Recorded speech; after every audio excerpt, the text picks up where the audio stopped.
Naging matagumpay ang pakikibahagi ni Pangulong Ferdinand R. Marcos Jr. sa 46th ASEAN Summit and related meetings sa Kuala Lumpur, Malaysia. Iba't ibang isyu ang isinulong ng Pangulo na may malaking epekto sa patuloy na pag-unlad ng Pilipinas. Si Kenneth Pasyente sa report. Naging produktibo ang pakikibahagi ni Pangulong Ferdinand R. Marcos Jr. sa 46th ASEAN Summit and related meetings sa Kuala Lumpur, Malaysia. Naging daan ito para magkaroon ng dialogo ang ASEAN member states sa kung paano epektibong tatahakin ang kinabukasan ng bawat bansa at ng rehiyon.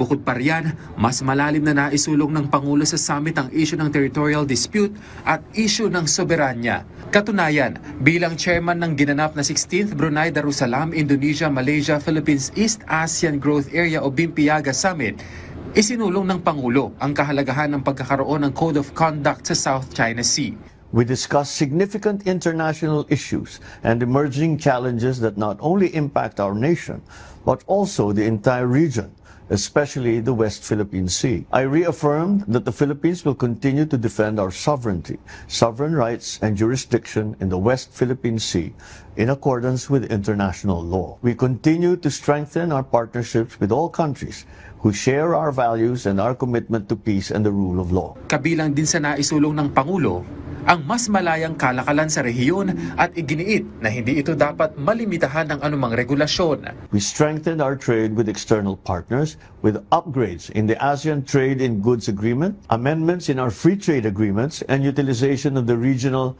Comprehensive Economic Partnership. Muli ring ipinarating ng Pangulo ang suporta nito sa maayos na dialogo ukol sa US tariff policy. To prepare our country and our region for the future, the economic front must also be developed. ASEAN continued to demonstrate resilience with a growth of 4.7% in 2024, higher than the global average.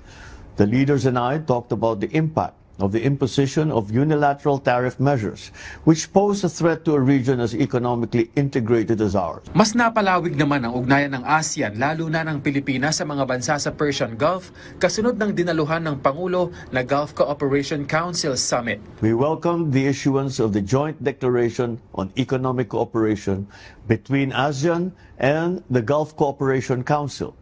We look forward to its effective implementation. Naisulong din dito ang pagpapalakas pa ng ugnayan ng bawat bansang kasapi ng ASEAN.